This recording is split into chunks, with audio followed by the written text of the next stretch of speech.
Welcome to fearless world. और ये इस सेशन में एलिमेंट 5 का जो है वो fourth number topic recording and reporting incident के बारे में जानने वाले हैं। इसके पहले वाले वीडियो में हमने जाना था कि इंसिडेंट इन्वेस्टिगेशन क्या होता है और कैसे करते हैं। उस वीडियो में हमने पूरी जानकारी उसके बारे में ली थी और इस वीडियो में रिकॉर्डिंग एंड रिपोर्टिंग इंसिडेंट के बारे में जानेंगे। तो जो रिकॉर्डिंग एंड रिपोर्टिंग इंसिडेंट क्यों करते हैं, तो रिकॉर्डिंग क्यों रिकॉर्ड उसका मेंटेन करना है और रिपोर्ट क्यों करना है, तो इस वीडियो में यही है। इंटरनल इंसिडेंट रिपोर्टिंग, जैसे कि अगर कोई एक्सीडेंट हैपन होता है, कोई इंसिडेंट हैपन होता है तो उसको रिपोर्ट करने की ज़रूरत होती है, क्योंकि जब तक आप रिपोर्ट नहीं करेंगे तब तक मैनेजमेंट को कैसे मालूम चलेगा कोई इंसिडेंट हुआ। सपोज वो बहुत बड़ा वर्क प्लेस है, तो अगर उस बड़े वर्क प्लेस में किसी कॉर्नर में अगर कुछ होता है तो सबको मालूम नहीं चलेगा। तो इसके लिए ज़रूरत है रिपोर्टिंग करने की। तो आप रीज़न फॉर रिपोर्टिंग इंसिडेंट, क्यों रिपोर्ट करना है, इसका रीज़न क्या है। तो फर्स्ट रीज़न है to trigger the provision of first aid, यानी कि अगर आपका कुछ हैंड कट हुआ, फिंगर कट हुआ, कोई माइनर इंजरी हुआ, फर्स्ट एड इंजरी या किसी तरह का इंजरी, तो अगर आपको फर्स्ट एड चाहिए तो आपको बताना पड़ेगा मैनेजमेंट को, जो आपके ऊपर मैनेजर है, कि सर इंसिडेंट हुआ है, और आप उसको रिपोर्ट करेंगे तो वो फर्स्ट एड इनिशिएट करेगा। बिना रिपोर्टिंग किए फर्स्ट एड नहीं हो पाएगा। तो to trigger the provision of first aid, preserve accident scene, और जब तक आप बताएंगे नहीं तब तक उस एक्सीडेंट इन्वेस्टिगेशन के लिए उस सीन को प्रिजर्व नहीं किया जाएगा। Enable investigation to be carried out to prevent reoccurrence, और जब तक आप रिपोर्ट नहीं करते हैं तो एक्सीडेंट इन्वेस्टिगेशन भी नहीं हो सकता है। यानी कि उसका इन्वेस्टिगेशन कैसे होगा, किसी को मालूम ही नहीं पड़ेगा कि ऐसा हुआ था। अगर कोई माइनर है तो इन्वेस्टिगेशन होने की बात ही नहीं होती। और साथ में legal requirement to report some incident, और ये लीगल रिक्वायरमेंट है, कुछ ऐसे इंसिडेंट हैं जिसको आपको रिपोर्ट करने ही करने हैं। अगर आप नहीं करते हैं दैट मीन्स आप अपना जो ड्यूटीज़ है वो नहीं कर रहे हैं अच्छे से। तो कुछ ड्यूटीज़ होती हैं, मैंने बताया भी था आईएलओ के द्वारा, what is the responsibility of the workers and also employee and employer दोनों का बताया था। तो उसमें भी ये था कि आप कोई इंसिडेंट अगर होता है तो आपको रिपोर्ट करना है। रिकॉर्ड फॉर सिविल क्लेम, कई जगहों पे क्या है कि आपको सिविल क्लेम करने पड़ते हैं, आपको अगर कंपनसेशन लेना है कंपनी से, तो यहाँ पे ऐसा सिस्टम है। तो जब तक आप रिपोर्ट नहीं करते हैं तो सिविल क्लेम आपको नहीं मिलेगा। और सेकेंड जो है, what is the barrier to reporting, क्यों लोग रिपोर्ट नहीं करते हैं। अगर कोई इंसिडेंट वर्क प्लेस पे हुआ तो क्यों लोग रिपोर्ट नहीं करते हैं। तो इसका फर्स्ट रीजन है अनक्लियर ऑर्गेनाइजेशन पॉलिसी। हो सकता है उस ऑर्गेनाइजेशन का पॉलिसी जो है अनक्लियर हो, क्लियर नहीं हो, किसको रिपोर्ट करना है, कौन रिस्पॉन्सिबल है। तो एक क्लियर लाइन ऑफ कम्युनिकेशन नहीं होने से कोई रिपोर्ट नहीं करता।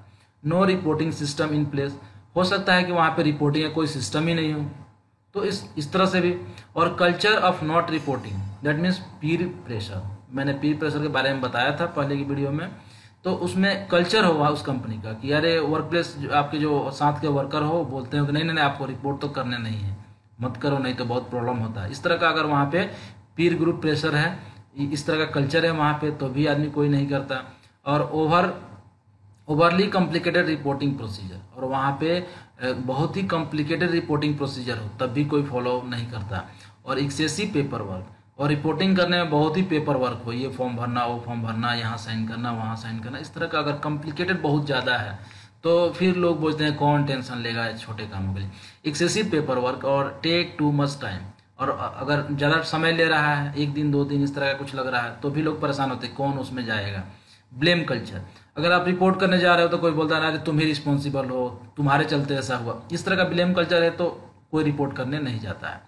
एपैथी, पुअर मैनेजमेंट रिस्पॉन्स, और अगर आप रिपोर्ट करते हो तो उधर से कुछ फीडबैक ही नहीं मिलता है, तो कोई फर्स्ट एड नहीं मिलता है, कोई फीडबैक नहीं मिलता है, तो इस तरह से लोग कोई एम्प्लॉय जो है रिपोर्ट नहीं करता है। और एपैथी, पुअर मैनेजमेंट रिस्पॉन्स, और concern over impact on organisation individual, और को लग रहा है कि कुछ ऑर्गेनाइजेशन या इंडिविजुअल पे कुछ इम्पैक्ट आएगा, तब भी लोग नहीं करते हैं। और reluctance to receive first aid, और अगर उस आदमी को फर्स्ट एड नहीं चाहिए तब भी वो रिपोर्ट नहीं करता। तो these are the some points which comes under the barrier to reporting. Accident record contents, अगर आप एक्सीडेंट रिपोर्ट करते हैं तो उस फॉर्म में क्या क्या कंटेंट होता है, कौन कौन से चीज़ आपको भरने पड़ते हैं, उसको आप एक बार इस लेक्चर में देख लीजिए, समझ लीजिए। तो फर्स्ट वन है जो वो तो name and address of the casualty. तो जो कैजुअलिटी है उसका नेम एंड एड्रेस आपको भरना पड़ेगा। Date and time of the accident, वो एक्सीडेंट किस डेट को किस टाइम में हुआ उसका आपको भरना पड़ेगा। और लोकेशन ऑफ द एक्सीडेंट, वो एक्सीडेंट किस लोकेशन पे हुआ, you have to mention also. And details of injury, also you have to fill all the details, that means कौन सा पार्ट हुआ, कैसे, मैंने उस इंजरी का डिटेल्स आपको उस प्रोसेस को पूरा फिलअप करना पड़ेगा। Details of the treatment given, कौन क्या ट्रीटमेंट दिया गया, फर्स्ट एड दिया गया कि नहीं, या CPR दिया गया, या किस तरह का जो इंजरी है उसके अनुसार क्या फर्स्ट एड दिया गया। और description of event casualty injury, पूरा डिस्क्रिप्शन उसके बारे में रहेगा। और details of the any equipment और सब्सटेंसेस इन्वॉल्व, मैं इसका एक अलग से वीडियो बनाऊंगा कैसे रिकॉर्ड करना है, मेरे पास इसका फॉर्म है, तो नेक्स्ट वीडियो में मैं बनाऊंगा, आप कमेंट करें। और witness name and contact details, और विटनेस जो जिसने देखा कि किस तरह से इंसिडेंट हुआ उसका नेम कॉन्टैक्ट डिटेल्स उस फॉर्म में भरना है ताकि बाद में पूछताछ किया जा सके। और details of person completing the record, और जो उस रिकॉर्ड को फिल किया उसका वहाँ पे डिटेल्स चाहिए और वहाँ सिग्नेचर चाहिए। तो this is the content of the accident report form, और इसमें ये सब चीज़ें वहाँ पे इंक्लूड करने की आवश्यकता होती है। और इंटरनल और external reporting, internal and external incident reporting कुछ ऐसे इंसिडेंट होते हैं जिसको इंटरनल रिपोर्टिंग होता है और एक्सटर्नल भी करना पड़ता है। एक्सटर्नल मतलब क्या, तो इंटरनल मतलब विद इन ऑर्गेनाइजेशन, एक्सटर्नल मतलब कि आउट ऑफ द ऑर्गेनाइजेशन। या ये डिपेंड करता है सीवियरिटी पे, यानी कि सीवियरिटी उसका कैसा, जो एक्सीडेंट हुआ है उसकी सीवियरिटी क्या है। अगर फैटल एक्सीडेंट है तब तो बहुत रिपोर्ट इंटरनल भी करना पड़ेगा, एक्सटर्नल करने का। फर्स्ट एड है तो कहाँ तक करना है, तो आइए जानते हैं। इंटरनल अगर रिपोर्ट करना है तो किसको करना है, डायरेक्टर्स को, सीनियर मैनेजर्स को, HRD वाले को यानी कि ह्यूमन रिसोर्स मैनेजमेंट मैनेजर्स को, health and safety environmental advisers को, और वर्कर रिप्रेजेंटेटिव्स, यानी कि बहुत ये होता है हमारा यूनियन भी बहुत कंपनी में चलता है, तो उसका जो रिप्रेजेंटेटिव है उसको रिपोर्ट करने की आवश्यकता होती है कि हमारे कंपनी में इस तरह का इंसिडेंट हैपन हो गया। और एक्सटर्नल किसको करेंगे, तो जो आदमी अगर फैटल एक्सीडेंट हुआ तो आपको फैमिली और causality, family of the causality को भी आपको इन्फॉर्म करने की आवश्यकता होती है, और उसको परिवार वाले को बताना है कि ये इसके साथ ये इस तरह का एक्सीडेंट हो गया है। और एक्सटर्नल अथॉरिटीज़ को, जैसे कि आप अगर इंडिया में देखें तो एक्सटर्नल अथॉरिटी कौन होता है, तो फैक्ट्री एक्ट का फैक्ट्री सेफ्टी इंस्पेक्टर जो होता है उसको रिपोर्ट करना पड़ता है। ऑल्सो आपको वहाँ के पुलिस स्टेशन को भी इन्फॉर्म करना पड़ता है, ESI वाले को इन्फॉर्म करना पड़ता है। तो दीज आर द, ये सब एक्सटर्नल अथॉरिटी हैं। तो यहाँ हम लोग चूँकि इंटरनेशनल हेल्थ एंड सेफ्टी की बात कर रहे हैं तो किसी पर्टिकुलर कंट्री का नहीं दिया गया है, यहाँ पे एक पूरा जनरल बातें किया गया है कि हर कंट्री में अलग अलग एक्सटर्नल अथॉरिटी होता है। इंश्योरेंस कंपनीज को, आपने जिस कंपनी से इंश्योरेंस करवाया है अपने कंपनी का, तो उसको आपको बताने पड़ेंगे, क्योंकि अल्टीमेटली तो कंपनसेशन वही देगा, जो पैसे इंश्योरेंस का है वो तो वही देगा। और पब्लिक रिलेशन एडवाइजर, अगर आपका कंपनी में कोई पब्लिक रिलेशन एडवाइजर है तो आपको उसको बताने की आवश्यकता है।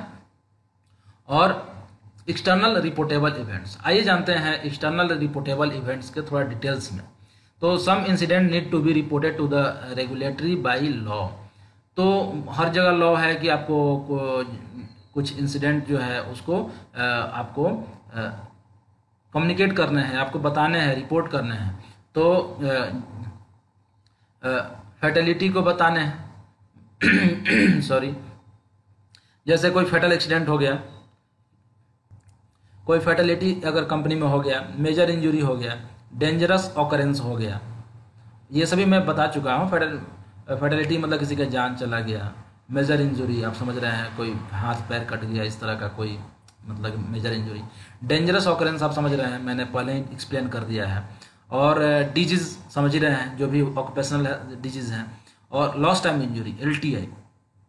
तो आइए इसमें थोड़ा यहाँ पे LTI के बारे में बताते हैं डिटेल्स में। LTI क्या होता है? तो ये लॉस्ट टाइम इंजरी होता है जो कि 48, इंडिया में तो 48 आवर्स, ये ILO में भी है 48 आवर्स जो है इसका, अगर 48 आवर्स से ज़्यादा अगर कोई आदमी वर्क प्लेस से नहीं आता है तो उसको LTI बोलते हैं। तो LTI भी दो तरह का होता है, एक रिपोर्टेबल होता है, एक नॉन रिपोर्टेबल होता है। नॉन रिपोर्टेबल जो है कंपनियों में वो 24 आवर का होता है। अगर 24 आवर के विदिन अगर कोई आदमी वर्क प्लेस पे इंसिडेंट होता है, नहीं रिटर्न आता है, तो उसको LTI और नॉन रिपोर्टेबल बोलते हैं, 24 आवर रिपोर्टेबल। तो जो अगर रिपोर्टेबल LTI होता है तो आपको रिपोर्ट करने की आवश्यकता होती है, किसको? एक्सटर्नल अथॉरिटी को, यानी कि रेगुलेटरी बॉडी को। और डेटा कलेक्शन एंड एनालिसिस, तो ये जो रिकॉर्ड करते हैं इसका मेन एक और रीज़न होता है कि ये डेटा को कलेक्ट करता है और साथ में हमको इसको एनालाइज भी कर सकते हैं। तो एनालाइज यहाँ पे, तो एनालिसिस ऑफ डेटा, तो what is the analysis of data करने के लिए रिकॉर्ड कर सकते हैं what is the trend of accident, जैसे मान लीजिए वर्क एट हाइट पे और या स्लिप ट्रिप फॉल, इस तरह का बहुत सारा इंसिडेंट हुआ, कन्वेयर का, कन्फाइंड स्पेस का, या स्क्रैप फोल्डिंग का, या हो सकता है कि रोड एक्सीडेंट, या हो सकता है कि और डिफरेंट तरह का एक्सीडेंट वर्क प्लेस पे हो रहा है। तो कैसे मालूम चलेगा कि कौन सा इंसिडेंट ज़्यादा हो रहा है और कौन सा इंसिडेंट कम हो रहा है, किस पे हमको ज़्यादा काम करने की आवश्यकता है? तो ये जो है डेटा जो हम लोग रिकॉर्ड करते हैं तो उसी के बारे में इंफॉर्मेशन यहाँ पे मिलता है। तो what is the trend of accident incident rate over the past 5 year, पिछले 5 सालों में अगर हमको पता करना है कि किस तरह का ट्रेंड था, कौन सा वर्क एट हाइट का ज़्यादा हुआ या कन्फाइंड स्पेस का ज़्यादा हुआ, तो वो हम लोग फाइंड आउट कर लेते हैं और उस पर काम करते हैं आगे आगे जो है एक्सीडेंट कम करने के लिए। What are the most common types of accident, इससे पता होता है। What are the most common type of injury, hand injury हो रहा है, आई इंजरी हो रहा है, लेग इंजरी हो रहा है, किस तरह का इंजरी हो रहा है, बर्न इंजरी हो रहा है या इलेक्ट्रिक शॉक वाला इंजरी हो रहा है, इस तरह से। Between what times of the day most accident occur, किस समय ज़्यादा एक्सीडेंट हो रहा है, नाइट में हो रहा है, डे में हो रहा है, हो सकता है कि मिड डे में हो रहा हो सकता है इवनिंग में हो रहा हो सकता है कि मॉर्निंग में हो रहा हो।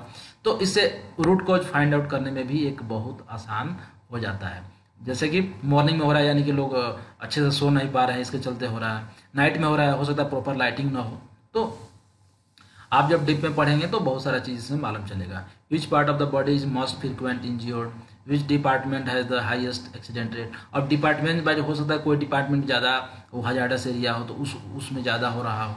What are the accident rate trend for the particular part of the organisation, वो particular part of the organisation का ट्रेंड क्या है। जैसे कि अगर 10 डिपार्टमेंट है, किसी स्टील प्लांट को ले लेते हैं तो उसमें एसमेस है, ब्लास्ट फर्नेस है, पिलेट प्लांट है, अगर बाई प्रोडक्ट है, कोक ओवन, इस तरह का बहुत सारे प्लांट है। तो पर्टिकुलर लोकेशन वाइज जो है हम ये पता कर सकते हैं कि हर का क्या है, LTI फ्रीक्वेंसी रेट क्या है। और where do most accident occur in the work place, और किस वर्क प्लेस पे ज़्यादा एक्सीडेंट होता है तो वहाँ पे ट्रेनिंग का फ्रीक्वेंसी बढ़ा देंगे, वहाँ पे और भी कंट्रोल मेजर्स लगाएंगे। तो ये एक फ़ायदा होता है डेटा कलेक्शन और एनालिसिस का। अब एक और फायदा होता है, उससे हम लोग क्या करते हैं, लेसन लर्न करते हैं, उसमें एक सबक सीखते हैं। क्या सबक सीखते हैं? Action taken as a result of incident published, जो एक्शन टेकन वो taken as a result of incident, उससे एक्शन आदमी टेक करके और क्या करता है, प्रिकॉशन लेता है वहाँ पे, और पब्लिश इंटरनली लेसन लर्न। जैसे कि मैंने बताया था जो इंसिडेंट कम्युनिकेशन करके मैंने वीडियो बनाया, वो यही है। वो क्या है, एक इंटरनली पब्लिश किया जाता है जिससे कि लोगों को उसके बारे में मालूम चलता है, अरे वो आदमी ऐसा किया तो ऐसा हो गया और हमको ऐसा नहीं करना है। एक उसको क्या है, सबक मिलता है, ये प्रैक्टिकल उसको एक लेसन लर्न होता है सभी को। तो some company committing to improving और allow improvement to be made. तो मेंटेन